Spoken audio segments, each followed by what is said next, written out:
الحمد لله رب العالمين، والصلاة والسلام على سيد الأنبياء والمرسلين وعلى آله وأصحابه أجمعين. أما بعد، فأعوذ بالله من الشيطان الرجيم. بسم الله الرحمن الرحيم. والذين جاهدوا فينا لنهدينهم سبلنا وإن الله لمع المحسنين. صدق الله العظيم. آج کا موضوع ہے اپنے نوجوان نسل کو آزادی کے تعلق سے اپنے پرخوں کی داستان کا علم رکھنا نہایت ضروری ہے. آج حال یہ ہو گیا ہے کہ ایک شاعر کہتا ہے، فضول سمجھ کر بھلا دیا جن چراغوں کو، وہی چراغ جلاؤ تو روشنی ہوگی. اس لیے خود بھی سنیں اور دوسروں تک یہ پہنچائیں، کیونکہ اپنے نوجوانوں کو علم ہونی چاہیے کہ ہمارے جو بڑے گزرے ہیں کیا کارنامہ انجام دیے. تو مختصراً میں آپ کو چند باتیں بتاؤں گا. نمبر 1 15 اگست، نمبر 2 26 جنوری. 15 اگست کو آزادی ملی، انگریز کو بھگایا گیا، اور 26 جنوری کو قانون نافذ کر کے اعلان کیا گیا. 26 جنوری اور 15 اگست دونوں کے درمیان فرق رہا 3 سال کا. نوجوانوں کے علم میں ہونی چاہیے. پھر اور باتیں بتاؤں گا. 15 اگست کو آزادی مل گئی. اب آزادی ملنے کے بعد کوئی ایسا ضابطہ تیار ہونا تھا کہ ہندوستان ہندو، مسلم، سکھ، عیسائی تمام کے تمام مذہب کے لوگ رہتے ہیں.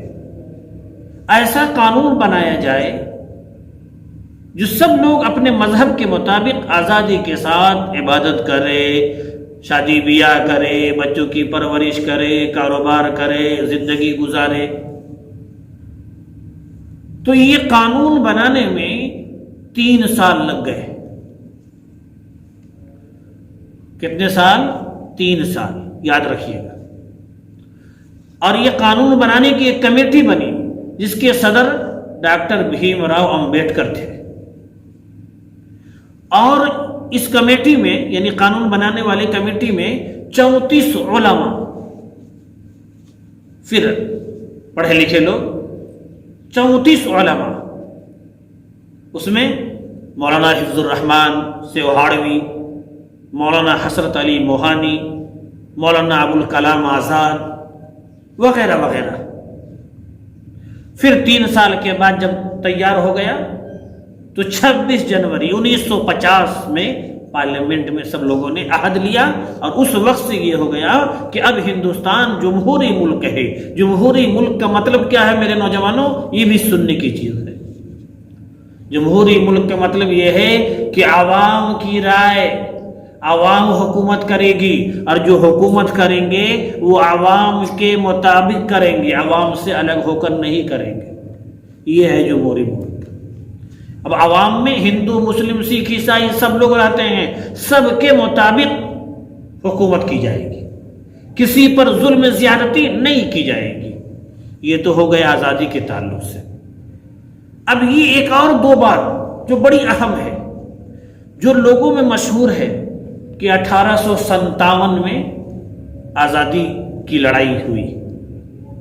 نہیں، 1857 کے پہلے سے، یعنی 1799 میں تو شہید ٹیپو سلطان شہید ہوئے. 1799 میں، اور 1799 کے بعد 3 سال یعنی 1803 میں دہلی کو قبضہ کیا انگریزوں نے. اور 1799 میں ٹیپو سلطان کے جسم پر کھڑے ہو کر انگریز نے کہا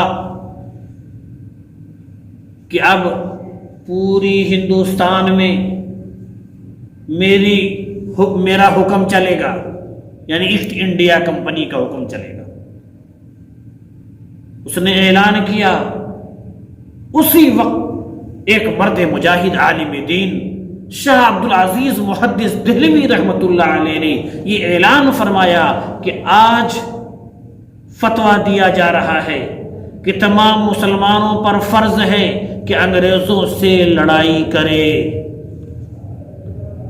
پھر اس کے بعد لڑائی ہوتی رہی، پھر ان کا انتقال ہوا، پھر سپہ سالار ہوئے۔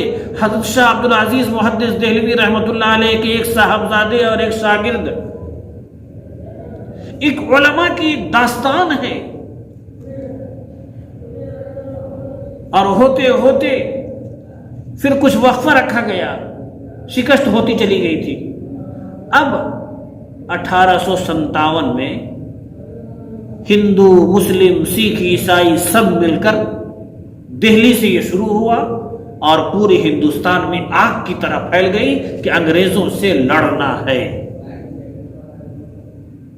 گویا کہ انگریز کم و بیش 250 سال حکومت کیا ہے، یہ تاریخ کی چیز ہے، 250 سال۔ اور جب سے انگریزوں کے خلاف جو بغاوت شروع کی گئی تو بڑے مجاہدے ہوئے ہیں۔ 1857 میں صرف جو جنگ ہوئی ہے اس میں 5 لاکھ مسلم، اس میں علماء اور عوام دونوں شہید ہوئے، بڑی قربانیوں کے بعد شہادت ملی ہے۔ اس لیے میرے بھائیوں، یہ آزادی کی تاریخ کو خوب اچھی طریقے سے یاد رکھنی ہے۔ کیوں؟ تاکہ آزادی کی جب تاریخ یاد رہے گی تو اپنے پرکھوں کی تاریخ یاد رہے گی، اور اپنے پرکھوں کی تاریخ یاد رہے گی تو ہم قانون کی بھی حفاظت کریں گے اور ملک کی بھی حفاظت کریں گے، کیونکہ یہ ملک بڑی مشقت کے بعد ملا ہے اور یہ قانون بڑی مشقت اور مجاہدے کے بعد نافذ کیا گیا ہے۔ لہٰذا کوئی میرے ملک پر بھی آنکھ اٹھا کر نہ دیکھے اور میرا جو قانون بنا ہے اس قانون کو بھی کوئی ترمیم کرنے کی کوشش نہ کرے، یہ میرے نوجوانوں کو عہد کرنا ہے۔ تو گویا کہ 26 جنوری قانون کے اعلان کا دن ہے، لہذا قانون جو بنایا گیا یہ 3 سال کی مدت بڑی مشقت کے بعد، اور قانون سے پہلے جو آزادی ملی بڑی مشقت کے بعد، دونوں کی قدر کب ہوگی؟ جب علم ہوگا۔